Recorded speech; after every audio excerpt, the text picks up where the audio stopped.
everyone. Hi. Hello. Yes, today, Good today. Yep. Yeah. Welcome back to our podcast. Yeah. We're back I'm going to again. listen again. Because I don't know why you're yawning. What do you mean you don't know why I'm here? Anyway, today has been an interesting one. This episode, this one you must listen to. We talked about, like we told you, we are doing a lot about health inequalities among BAME, and we brought a special guest who you find out when you listen, who's done so much and doing a lot of work and advocating for sickle cell patients. So you should enjoy the episode. We want you to leave your comments, and we had a trivia, which is, what was the trivia again? About sickle cell and adaptation gone wrong. Yeah. What do we think? Yeah, what do you think is adaptation gone wrong? So enjoy the episode. Yeah. First time I was introduced to Ghanaian cinema, like, oh my god, you are this man. So yeah, now I mean, like almost since what? But you're going to offer me the job, but what's holding When? you? Exactly. They just want the best of the best. My Oga at the top said no. No, you're made for medicine. You're made for this. The woman is the crown. Have you ever seen where a crown is chasing after the king? Come and wear me, come and wear me. No, I don't understand people that take loan. That's the one I don't People take loan for weddings. They are counting what is it? They are not spread though. Hey, The floor is still empty. the floor is still empty. Who is doing more? At that particular instant, the man should just be get out.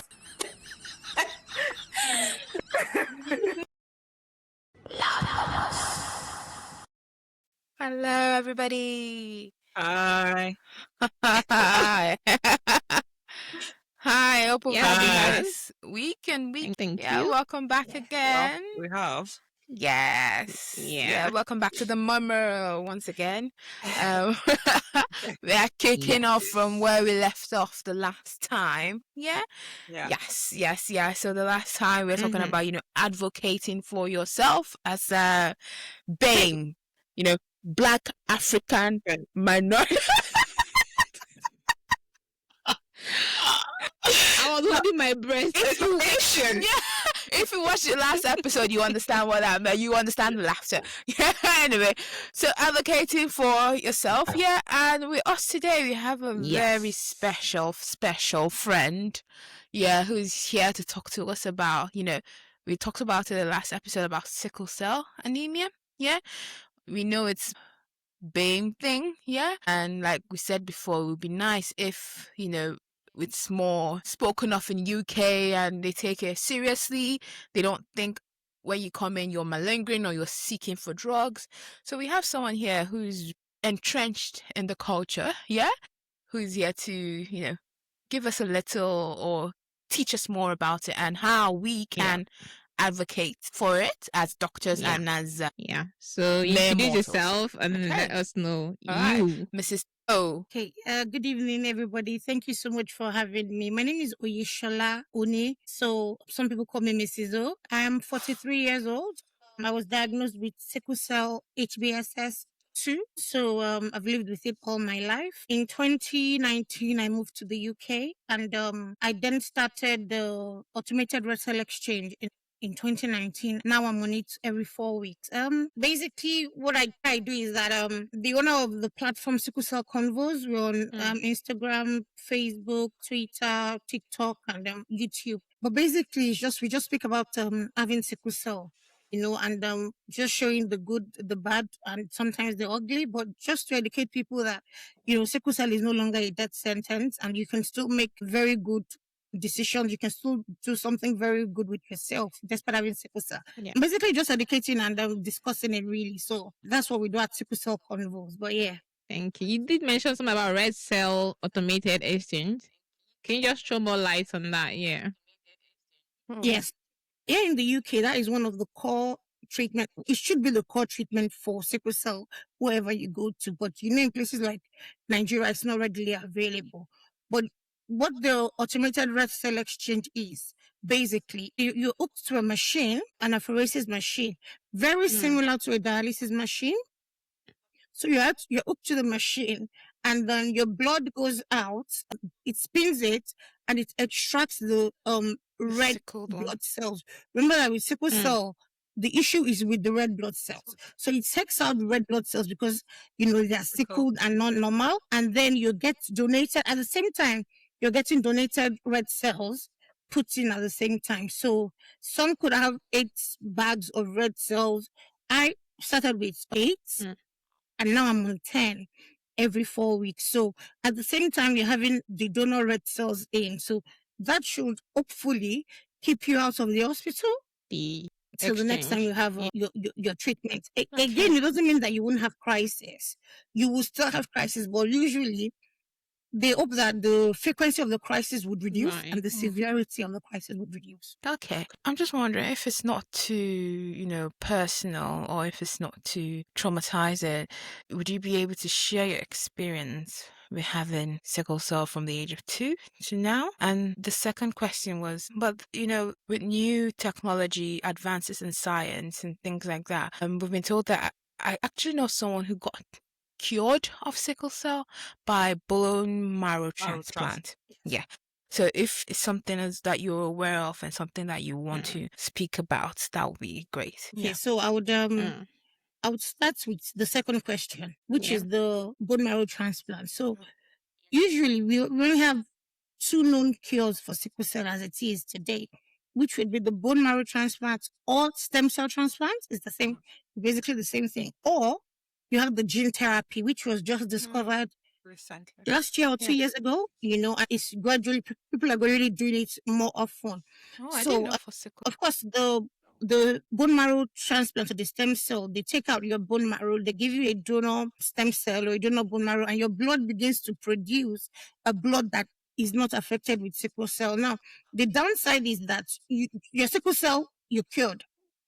However, if you've had any complications before the transplant, you will continue to have the complications.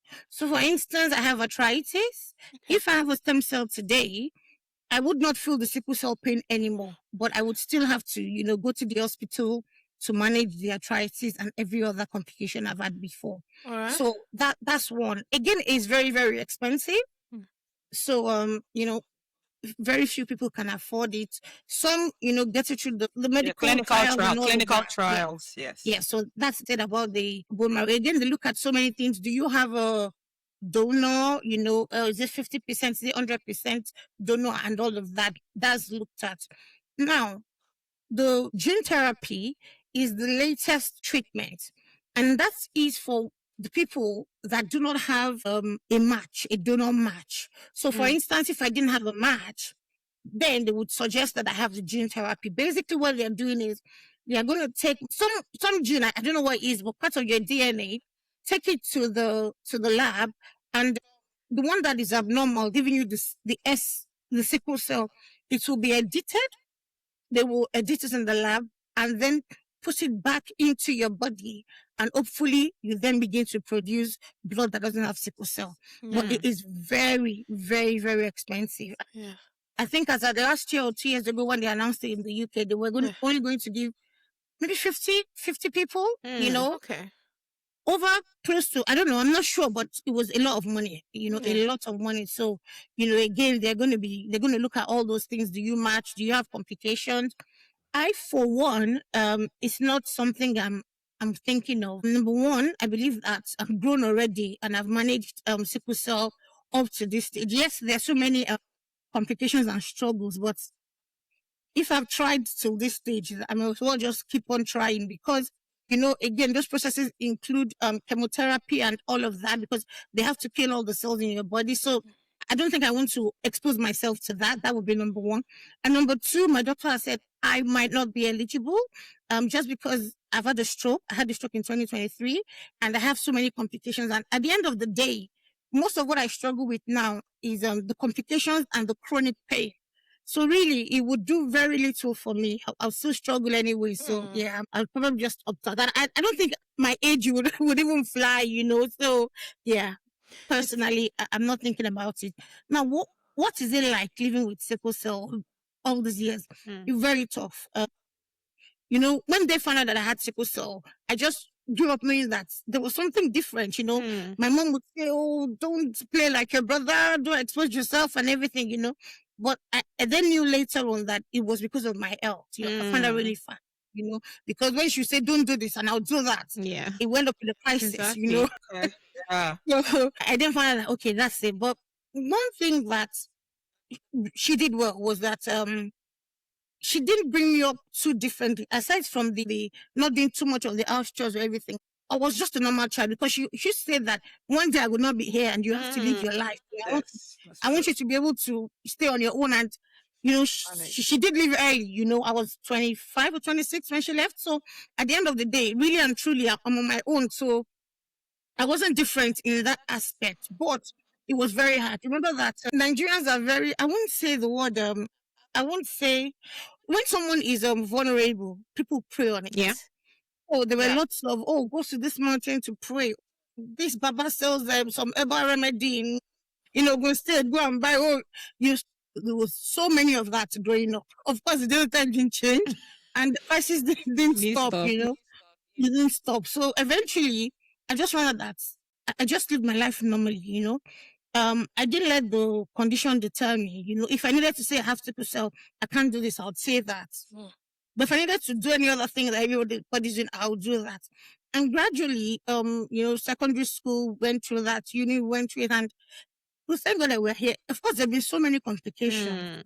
And I think it's tougher now as an adult than when I was younger. Definitely. When I was younger, I didn't know what sickle cell. I myself didn't even know what sickle cell was until when I clocked 30, because those crises it was like a walk in the park. All the complications came after 30. The stroke came after 30. The acute chest syndrome came after 30.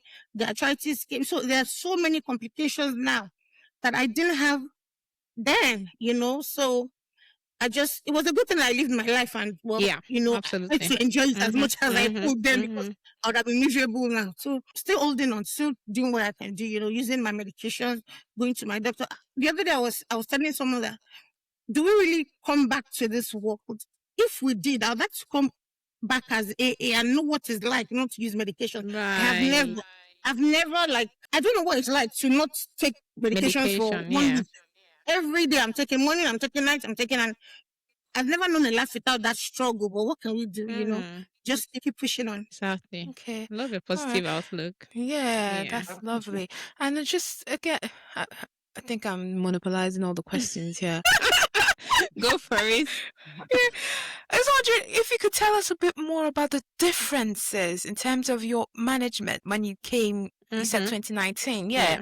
What was it like for the UK? Because it will be, I don't want to say novel, but it's almost like you coming in with malaria, isn't it? They have no idea what to do with it. I'm sure someone would have gone batshit crazy over there. I just want to know what just the differences are, into what you just noticed. Said. A girl said when she came to the UK and she went to the hospital with crisis, they told her that we can't manage you here in the A. First of all, the nurse said, what is crisis? And they started browsing it. And then when the doctor came from the A and he said, we can't manage you in this hospital because we don't have a hematologist that will sign off on the medications we can give you. Whereas you can manage sickle cell in any hospital in Nigeria, it's a sickle cell crisis. And when she finally got to the hospital where they had a hematologist and they collect her in whatever, somebody says, so when did you contract sickle cell? She was like, what do you mean contract? Do I have a disease? I was born with it. So that was something I heard. I was like, oh my God. So and that's not like 5 years ago. That's like 2 years ago. Yeah. Just maybe a little teaser for afterwards. Do we think it's adaptation gone wrong? Or does it have its pros? Well. So let's just back to it. For the first question, our experience in management has been compared to Nigeria. Yeah. Okay, so I would say that it's been different, but it's also been alike in the sense that you have your regular clinics, you have your regular checks, and everything is the same everywhere. Ideally, if you live in Nigeria or West Africa or wherever you live, you should go for your regular hematology clinics. It's not only when you have a crisis that you present to the hospital. So that's there. But one thing I would say is that they are more thorough. And aside that, the difference is that, in Nigeria, everything is, most of the things you pay out of pocket. So they can tell you to do an MRI. And it's when you have money, you go and do it. Even though you need to do it today. Yeah. But here, if you need an MRI, they're just going to request it for you. So you're getting it faster. You're finding out what the issue is faster. So there are a bit of differences. But I'll say here also, they have access to so many things. There's so many tests, so many things that you can even think of, sickle cell has to do with the blood. So you have complications everywhere that the blood gets to, which is everywhere, basically. So you can have complications in your brain. You can have a stroke. You can have complications in the eye. People that have sickle cell SS have retinopathy issues. You can have avascular necrosis. You can have knee issues like I have with the arthritis now. So it's basically being able to fix that particular problem at that time. So because, again, there are so many tests that you can do. So even when something is cropping up, before it even gets to, well, maybe in Nigeria, you know when you physically present with pain. Here, they're probably catching it earlier. Incidentally, actually. Maybe when you go for another test, they now pick up something and, so it's a bit different. But again, I would say that in Nigeria, they have a lot of knowledge. You have to give that to them. And some people don't know, but Nigeria has the highest burden of sickle cell. Yeah. So really and truly, if things were being done properly, we should be leading with all these technologies, these medical interventions and all of it. Absolutely. But unfortunately, we are not. No. We have the highest burden, but here, it's not popular, but we're getting there. It's way better than when I came. I remember that the very first time I called the ambulance, they were reading in front of me a book and flipping in the ambulance and trying to look for where sickle cell was. And I was like, oh, really? Oh, dear. And the first time I went to the GP, same thing happened, I just sat down and they were trying to read what's it about and everything. So because, I don't know why, but they're not really exposed to it yet, but it's changing. You see more people, they're getting to know more about it. The other day I was in hospital and the doctor told me that you are the first person with sickle cell that I'm actually going to come across. I've just been hearing it, so it's not as popular as it would be back home anyway. But they're getting there, and they're doing a lot of education. The NHS, I work with them a little bit with the patient advisory group. They're trying to do a lot of things so that each trust would, know these things. Can you spot a crisis? You need to act fast because sometimes it's life-saving. You need to act very fast. Yes, the ignorance is still there. The fear, again, is still there. So the story you said about the person, even I was in hospital a few months ago and I was in so much pain overnight. And they were not going to give me the medication because there was no hematology registrar there. The person was a bit scared, These are medications that if they give you and anything happens, the person's pin or whatever would be on the line. What medication are we talking about? What happened was I only take oxycodone, subcut. But that day I had a really, really bad crisis. For some reason, the 10 milligram oxycodone was not touching it at all. At the same time, I hadn't slept in like 24 hours. I was asking that, please, I need to sleep. So they were scared to give me more than that. So basically, I stayed awake all through. And when my sickle cell team came in the morning, they were just saying, we're really sorry. And because there was nobody senior that could say, do this, they were scared. The people around were scared that if we give Amma and something happens, they're going to hold us. But really and truly, I needed something to break through that pain. So a lot of ignorance is still there. You see people that they still say, oh, maybe the person is looking for drugs or maybe the person is addicted. And sometimes I tell the nurses that, do you know that I have a life outside of the hospital? So really and truly, why would I come and sit here when I could be at home or I could be traveling or I could be with my family? So a lot of biases, things like patients are in pain. You probably buzzed for your pain relief earlier than the Caucasian or somebody else, and they go and meet that person first because they believe that your pain is not as bad. You're not screaming. Or black this is what we're talking about as well. They can manage their pain more. I've buzzed before this person, but you're attending to them before me. Why? Is it because I'm not screaming? And so many things, but it's improving. But it should have improved faster, actually. Yeah. But do you think the other people that have sickle cell, do they believe is improving? Do you think they're getting the same sort of care you're getting in Nottingham? Because I know Nottingham had like very sort of advanced compared to other places.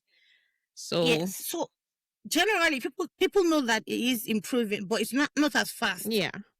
I've heard of people that go to A&E and stay for 4 or 5 hours. We don't go to A&E in Nottingham. Once you call, they tell you the ward to come into and they admit you directly. So you should get your pain relief very fast. But it's not like that everywhere.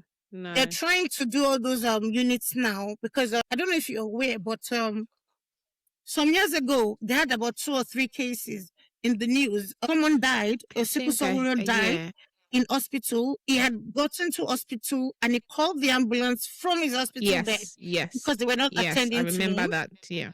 And they didn't inform the hematology team that he was around.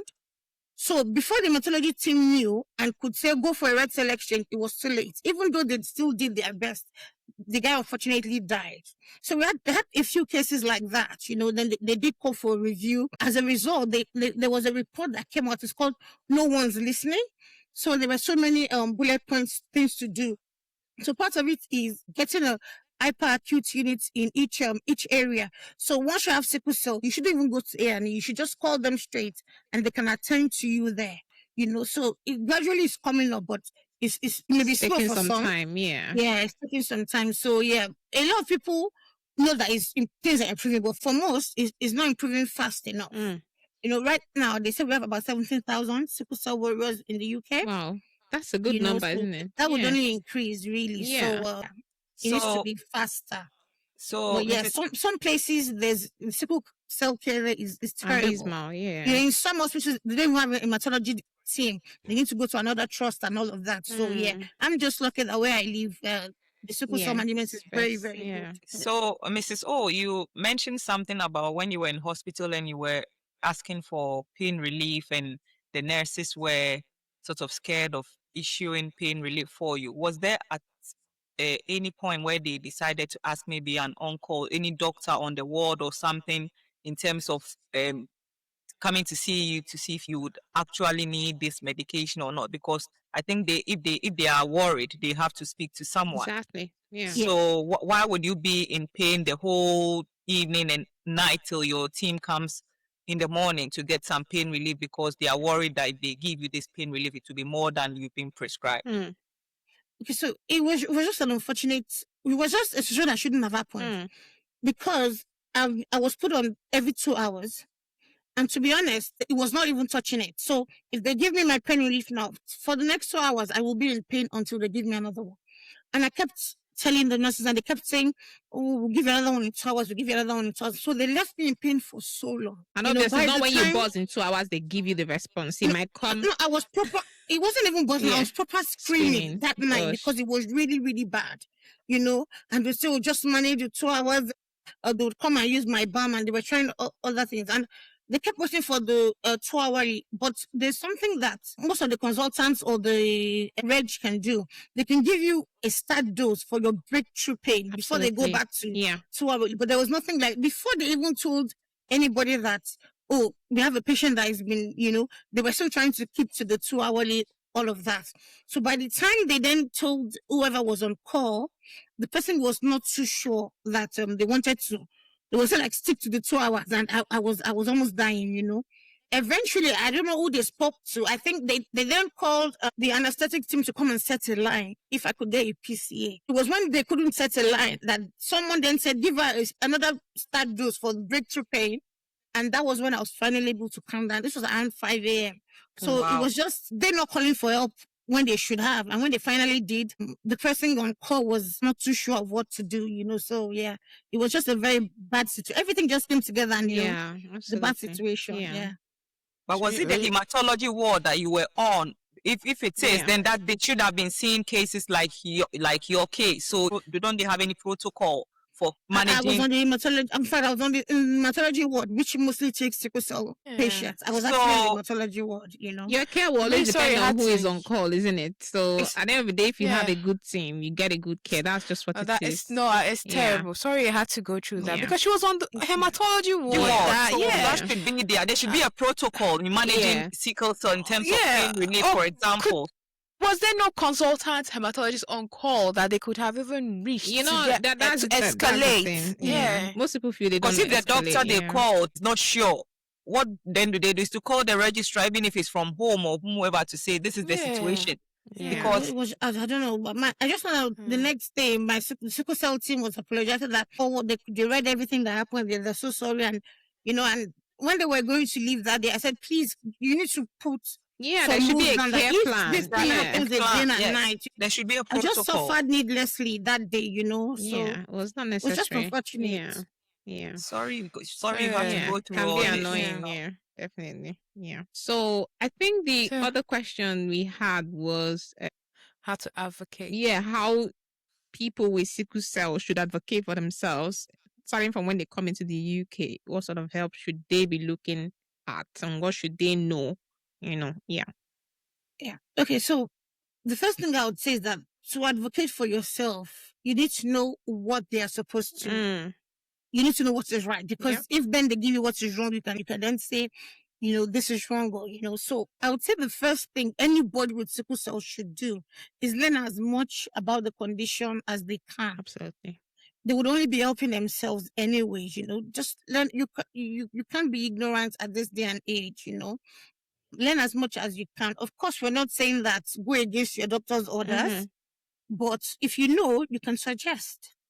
You can tell them, I think this is wrong, or do you want to try this? Have you thought that it could be this and all of that? So first things first, know about, sickle cell as much as you can. But what I would say is, in any setting, whether in the UK, in Nigeria, in America, you need to be able to speak up. Right.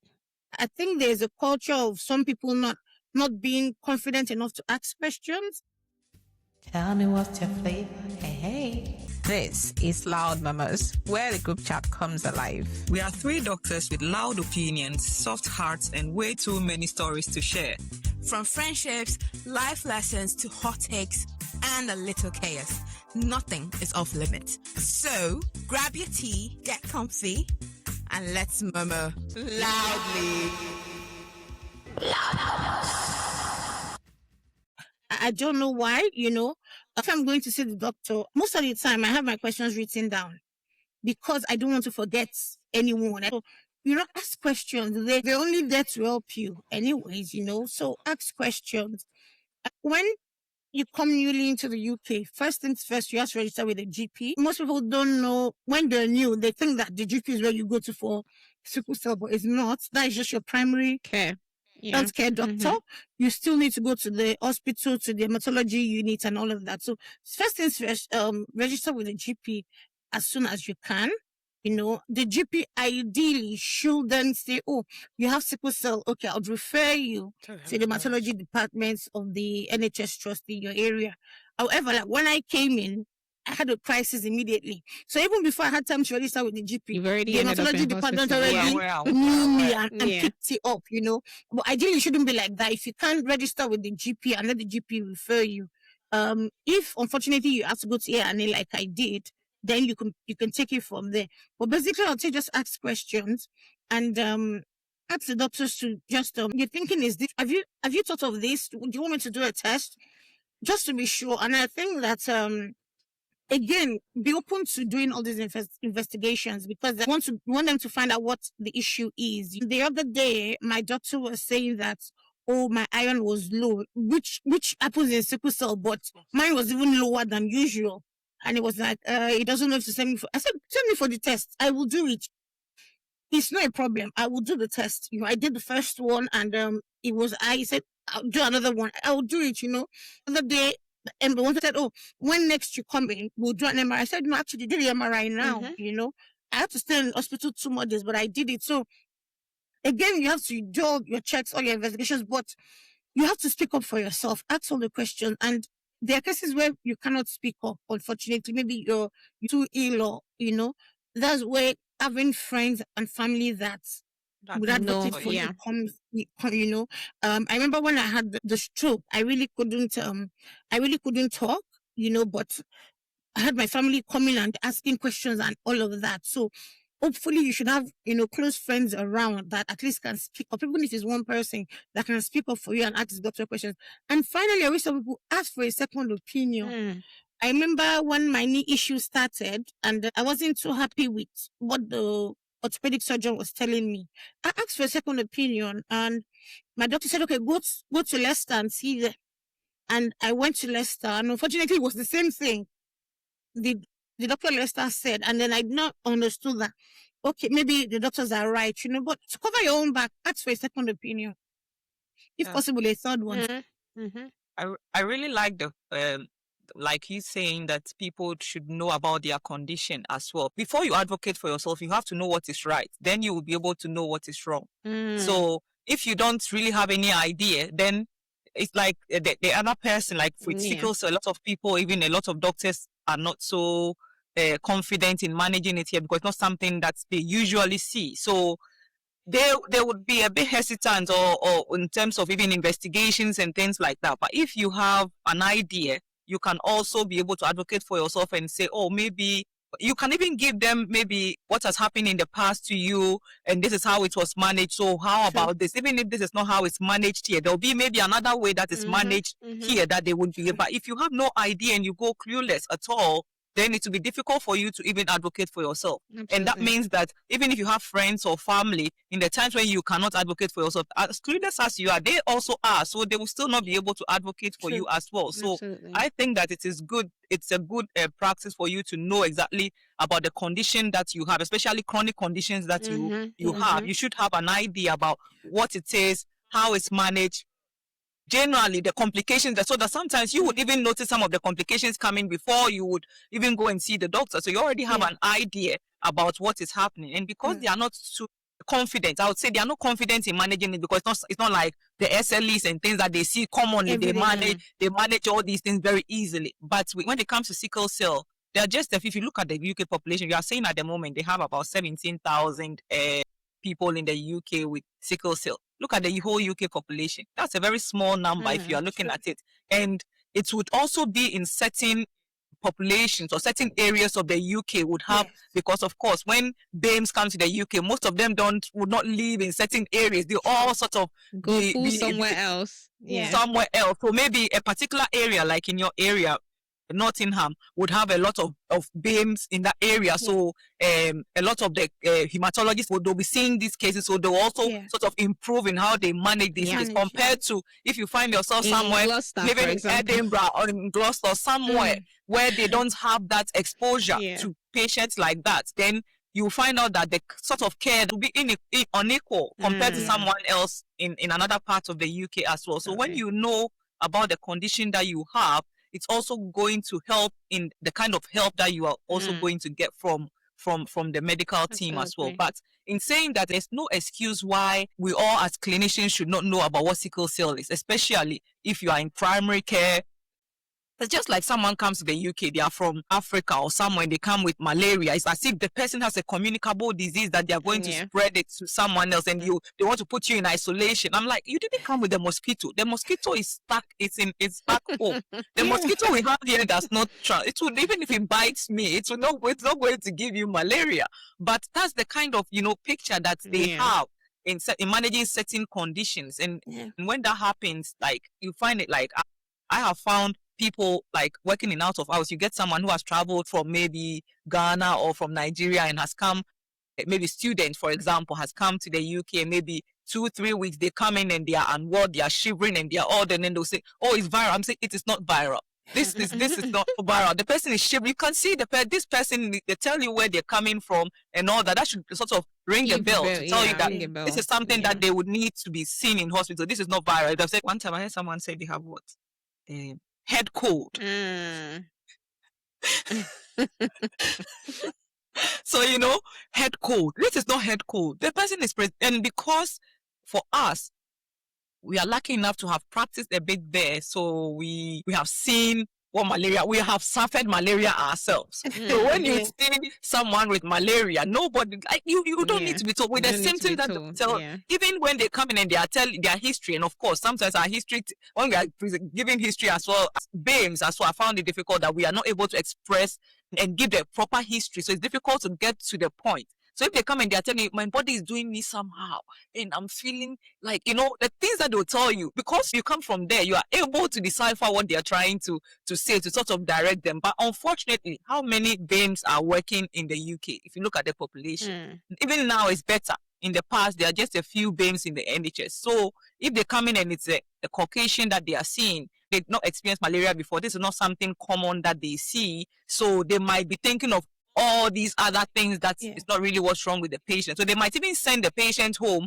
and things might get worse before the patient will come to the hospital, and then they'll say, okay, let's admit you. Sometimes it might either be too late or complications would have set in and all that as absolutely. well. Yeah. So it's just unfortunate where we find ourselves in terms of I'm just laughing at head code and I say how to advocate for yourself. You take care of yourself. You know you're going to Africa. Please take your anti-malaria No, they won't take it. this is even for people coming from Africa, for That's what I'm example. saying now. They are No, not not that they've coming. traveled They were not living back. here. They are coming here actually like just students. coming as students And or then workers, but to that's come their and study. first This is their time. first time. You do not know that you will come with anti-malaria. No, so you're saying they No, should just bring it they along. should just yeah, I bring get what it you're along. saying. Ah. Not that, yeah. No, I get what you are saying. You say, I thought you were talking about people like traveling from the UK to go Okay, to Africa. yeah, and then that they need as to well. get Take your anti-malaria. anti-malaria prophylaxis, especially if you stay here for a very long time. If you go back there, if that malaria catch you, Deal with you. what it would do to you. So yeah. So Yeah. Mrs. O, it's really an eye opener for someone who has gone through it and is still Yeah. going through it, Yeah. able to sort of give us like Yeah. all this information, because we as clinicians, if you don't have it, you don't really know. Mm-mm. All you see is what the person is presenting with. Of course, you can be empathetic and all that, but because it's not you might not really, be that empathetic to that extent. I think some of us, because we are BAMEs, we've seen it back home and all that. I would not see a sickle cell patient in a crisis and I would give codeine because I know those things Paracetamol. would not, you understand, because we have seen. But unfortunately for them, when, like, for example, in your case where you are asking for medication, they are waiting for 2 hours, and when it's even not touching the pain at all, because they don't know. But I think as time goes on, especially if you are willing to learn, they would then get to know, and then will be able to manage these crises better than they are doing right now. So thank you so much Thank you. for sharing Yes. this with us. Thank you So, so You're much. most welcome. The other thing I wanted to say is, from your own angle, obviously you said something about education, us educating ourselves as medical professionals. What else do you think we can do better to help with management of sickle cell, especially at the GP level? Because actually GP and the A&E, because hematology, yeah, we can probably have that specialist care, but some people you will meet, with a crisis or anything like that. Yeah. Again, I would say is knowing what to do. I would give you a short story. So there are two hospitals in Nottingham. One is the City, one is called Queen's. So when I came here first, and I said I went to A&E, my very first crisis, I went to Queen's because that's where they have the A&E. There's no A&E in City. So they took me to Queen's, and I was in Queen's overnight, and they were giving me paracetamol that is actually in my bag. In fact, I suffered that day. So it was in the morning at 7:30. A Nigerian doctor now came, and she was like, "What are you doing here? We don't see adult HBSS in Queens. Apparently, they deal with adult HBSS in the other hospital." I think then they didn't have any other thing but fentanyl. So she gave me a dose of fentanyl and then told them to arrange for me to be taken to City. Imagine that could have been done like 5 hours earlier, and they could have saved me the pain. So it's knowing again what to do. I didn't need that to come and tell me that. Any doctor should have known to tell me that we don't see adult sickle cell. Well, Why don't sorry you go to to interrupt you. I do find this very ridiculous, because if you work in a place, even the nurses will know from when they triaged you, this person is not meant to be here. So is it just the lack of proactiveness, like just complacency? Because it's not that you don't know, or the fact that I can't be bothered, because Honestly, I wish I knew what the reason was, but Yeah, I just because stayed there for so many hours for no reason when I could have been taken to the other hospital. yeah. Apart from that time, I've never gone back to the A&E because usually now we have a system. You just call the hospital, And you tell go them you're in, in a crisis, and they tell you exactly where to go. So there's a bed waiting for you. They're getting your medication ready. I, for one, I don't take morphine. I react to morphine. So the nurses already know me that, we're getting it ready and all of that kind of a thing. That's why, like I said, they're trying to make sure that you have all those units in each area where HBSS people can just go in and seek care, so that cuts off the 3, 4, 5 hours people are waiting endlessly. Yes, exactly. And And it'd be good if they had like a register for, like, you know how they have registers for things. If you have a register for people who have sickle cell they anemia do. and a care plan attached to it. So irrespective of if you go to another hospital, that goes with you. There's also that whole resistance, even when you see a care plan, because I've worked in A&E. You have someone who comes with a care plan, and someone is saying, I'm not comfortable doing this, or I don't want to do, or you just have that whole resistance where Even I've when had to it's signed by prescribe, a hematologist. I've prescribed the medication before, and there was just so a lot of resistance and hesitancy to give, and I kept bothering the nurse, like I had to do it myself, and I think she later said something like, oh, she's just trying, she doesn't really know like this medication and all that. So I was like, you should have just said Even that. if it's in a care plan. Yeah, you would have I just had my said care that. plan ignored before. You would have just said that instead of, dilly-dallying, telling me I'm coming. You went on your break and this person is just lying down here and you're not doing anything. So sometimes That's interesting. It's, I thought you were supposed to, that's the idea of a care plan, so that you follow it. If I go to another hospital, it's attached to my record, I have a care plan, follow it. Is that not the idea of it? Then why bother? The other thing is the care plan is, most NHS don't communicate. No, yeah. That's what I wanted to ask. It doesn't communicate. So even if you have a care plan in Nottingham, let's say you've gone to visit a family somewhere in Leicester, or somewhere in London, and you go to the hospital, it doesn't communicate. So nobody would see any care unless you are carrying a hard The copy. respect is something like a rest. Do you know that respect form now? I get it. Unless Maybe you're having a hard Do you copy. have something like that for sickle cell anemia, like a respect form, a hard copy with all your care plans written, signed off by the So even hematologist if it that you is take around that, with you? when you go to another place, they Yeah. have their This own is, protocols they're all protocols. That's the on what they problem. do. So that usually affects, even for every other patient, not just sickle cell patients that have Sickle other cell. conditions, and they will come and say, this is what I get, where I'm coming from. And it's always like, especially with psychiatry, I've also noticed that with people who have come in from a service and transferred to maybe my area, they'll be like, we don't take care of this. You have to go back to your GP and then have another referral, and you go back to the way. So it's not the systems don't talk to each other. I think that's Or the they would problem. say, we don't use this medication to manage. Yeah. This is the kind of medication we use in our, instead. So Yeah. it's really. It can be really, I have had my own care plan ignored before. In Nottingham. Actually, I didn't have to leave, Again, I went to the hospital in a crisis, and the nurse gave me subcuts, Honestly, usually I always ask, what dose did you give me? But for some reason, I didn't ask. So she gave me the subcut and left. And then another doctor came trying to set a line. And then while I was speaking to her, I said, they gave me pain relief, but it's as if they gave me water. I cannot feel anything, And she was like, well, press the buzzer again. And the funny thing was, I was pressing the buzzer. Nobody came. And that word, I know a lot of them. They've been my nurses for 5, 6 years. So that was the first day I raised my voice because I was in tears. That how can I be pressing the buzzer and nobody is answering me?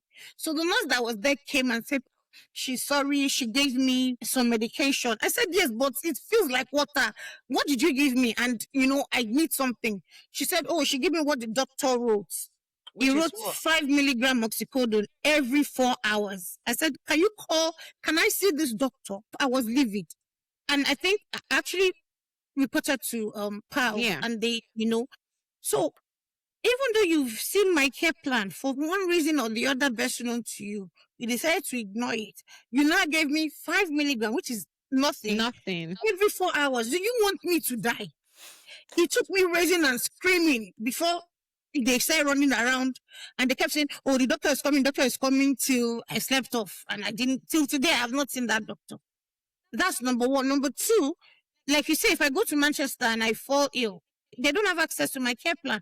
Yes, I have a copy on my phone and I have a physical copy, but they could say that we don't use oxycodone here. It has to be morphine, So all of that, they're trying now to make a digital care plan accessible for people with sickle cell.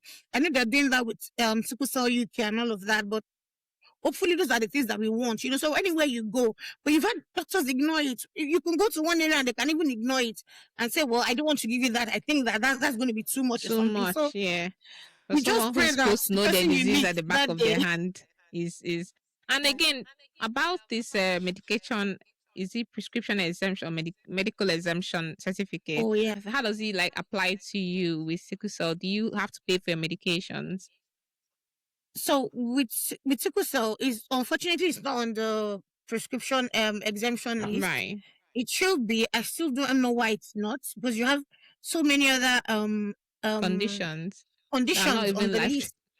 Sorry. And they would say, "Oh, just go and buy a PPC, prescription, prepayment." Yeah. So Yeah. that's the only thing that can save you money. So you pay for it every month, but usually, we should have prescription exemption. Sickle cell affects you, how you can walk, how you can earn money. Exactly, So because it's a I don't know chronic, why. it's a Yeah. chronic disease. So This the is way people with disabling, chronic disease actually. Yeah. management on medications should also be, yeah. Every year I sign petitions, I sign everything. They keep saying that they've looked at it and they're not going to add sickle cell to the list. Why? I don't know. So we can only tell people that go and buy a PPC. That's the only thing that can save you money. If not, you're going to pay, I think it's £9 per medication. Yeah. And imagine the number of medications You take. like me. I take like 9 or 10 in the morning and maybe like 5 in the night. So imagine if I had to pay That £10 for each exactly. one. So Yeah. it's just a PPC, but I don't know that they should put it on the exemption list. I agree with It's just you. unfair, Yeah. but yeah. Let's keep hoping. It's Yeah. it's a big problem. Yeah. We have to keep. I think you are helping with. You've talked about your work with NHS. We just have to keep putting it out there, going there, into rooms, saying it, because it's only when you keep saying something that people start hearing, however long it takes. Or Yeah. in the meantime, is like I always say, if you go to the hospital and the care you receive is abysmal, you need to complain, because that's the only way they improve. Even though they'll write a shitty, sorry to use the word, response that does not even give anything, does not make you happy, but at least you've said something, and that way hopefully they will start improving with the care that they give. Yeah. And I would just like to add that we should, another thing that is closely tied to sickle cell is blood donation, because we use a lot of blood as sickle cell warriors. We use a lot of blood. I take 10 pints every 4 weeks. That would be 10 times 12. It's about 120 parts of red cells in a year. That is a lot, so we need to also advocate. And if you look at the number of people that give blood in the UK, I think only 1% of the donors are Black. I went, but they said I can't. That they found malaria in my. Malaria, Jesus. That means Maybe they'll you just just throw away came all back. the blood in Nigeria. They just throw it away. Just throw it from the streets. He sent me a message. I went. Actually, I went. I wanted to start donating, and sent me a message that they saw malaria. What did they? I can't remember. It was so funny. I saw malaria, so I will use my blood to the ones they have taken for research and stuff. But I cannot donate. Because you have malaria. Never again. I didn't say you can never donate again or adapt. You don't have Yeah, I HIV, you don't have hepatitis. What you have is malaria, and then you cannot donate. What kind of nonsense is that? I cannot donate. Can I ask, how long had it been that you traveled to a malaria-prone zone before you went to the... God, I'm trying to remember. It was ages ago. I was still in Sunderland then. It was, I think I had come back. I'd gone to Nigeria maybe a year or so. That's a long time. So I just advise people that just just wait, give them a year. Yeah. So that anything that is in your system would have gone before you present. Yeah. Right? I can't remember the timeline right now, but it had been that long because I'm like, I don't, there's no way I'll have malaria. Like, So is it that they saw the antibody? Yeah, they saw something. I can't remember the exact wording right now. Whether they saw malaria antibody or they saw something. So they will use the blood that I have donated for research, but I can't donate it. I mean, they would throw it away. Okay, continue. And they keep saying that your best bet is to be given a blood from someone from the same ethnic group as you. Yeah. So we need but to you have bump up very donation. few Black donors. Very few. So who knows if they are more like me that they've sacked off. They've turned away. Yeah. So where can we find you, Mrs. O? You did mention sickle cell convos. I will put that on the footnote here. I've not been I'm always Active. there, but I've not been active for some months now because sickle cell has been blowing me here and there. Oh dear. But yes, Yeah. sickle cell convos on everything: Instagram, YouTube, Twitter, Facebook, and then what's the last one? TikTok. Yeah, and she Sickle does cell very convos is my amazing handle. educational videos on YouTube. I think the last one you put on portable oxygen, I've never seen it before. So I watched it. So people should actually watch it. For those that travel and have sickle cell, it would really help you on your flight to have that steady supply of oxygen. So Okay. yeah, you should Thank follow you. her. Yeah. Thank you. Thank you so Thank you much. so much. Yeah, it's Thank been you so Thank you much. for very having me and for interesting. shining the Yeah. light No, on thank sickle you. cell. Thank you so Yeah. much. Thank you. All right. So anything else you guys want to say before we round it up? Let me round up. So thank you so much for such a lovely Why now? It's part of the. please. Oh, we're supposed to have a debate, but What debate? sickle cell. Yeah, is it an adaptation gone wrong? Because we all know where it came from, the Yeah. evolution of it. Wow, what thought? But yeah, maybe some other time. It's a question Yeah, to our listeners. What do you think? Okay. Yeah. All right. That's Yeah. yeah. So that's straight out Adaptation there. to malaria gone wrong. Yeah. So I think it is. yeah. I think it Yeah, is. I think absolutely. it is Yeah. because from what I've learned, I was told the S gene evolved to kind of shield people from getting malaria. That's why AA would normally have more malaria than Yeah, AS, than but AS. unfortunately, it then went on, and some people now have the double S. Double S. Yeah. Yeah. So I think I would say it's an adaptation gone wrong. Yeah, absolutely. So let's hear what your thoughts that's are, good. what your arguments are. Yeah. Bring it. Bring We're it waiting. on. And also let us know what your experiences have been. Yeah. So with that, this is Black History Month. Is it? Yeah, I is it? I don't know. No. I cannot say that. I thought myself, remember, I'm like, is it Black History Month that's passed that I was just seeing online? No. Did you? Yeah. I'm hallucinating. Yeah. Sorry, I badly. just It's malaria mat test, malaria antibody. So I had malaria antibodies But you're in meant my I blood. won't have malaria antibody. Well, maybe I won't have now, but anyway, whatever. They'll Yeah, be so I alright. had it. I think it would change eventually Yeah. because some years ago they changed it and said, I think before if you were gay or depending on your answers to some sexual questions, they couldn't allow. So it was a big thing when they said gay people could donate. So Yeah. eventually they would change it to say Yeah. people that have been in malaria prone zones in the last 1 year, maybe Yeah. and eventually they will change it. Yeah. It's just how soon we don't We know. don't know. Yeah. I was Yeah. mat Yeah. positive. They say, "Oh, we'll use your blood for research, but please, you cannot donate again." Disease. But you need to go and try Disease again. and eh? disease. No matter unless it's They not have your details. centralized. They have your details. So Unless it's anything not you go there- centralized. Red Yeah, flag, yeah. red As soon flag. as my name just goes there, wait. Red flag. Oh gosh. All right, guys. Have a lovely time listening to this Have a episode, love. and Yeah. subscribe as usual, like, share with other people, and leave your comments on the Yeah. down below and Yeah. on the Instagram and on everywhere you see us. Okay. All right then. Bye. Thank you so much for having me. Bye. Yeah. If you're loving this podcast, be sure to click follow on your favorite listening platform. While you're there, give us a review and a 5-star rating, and share an episode you loved with a friend. Loud Mamas is presented by your hosts, Doctors Imelda, Jesse, and Jumogo. Our producer is Chidera of CBO Creative Planet. If you have any questions, please send us a DM on Instagram at loudmamaspod or send an email to loudmamaspod@gmail.com. Loud Mamas.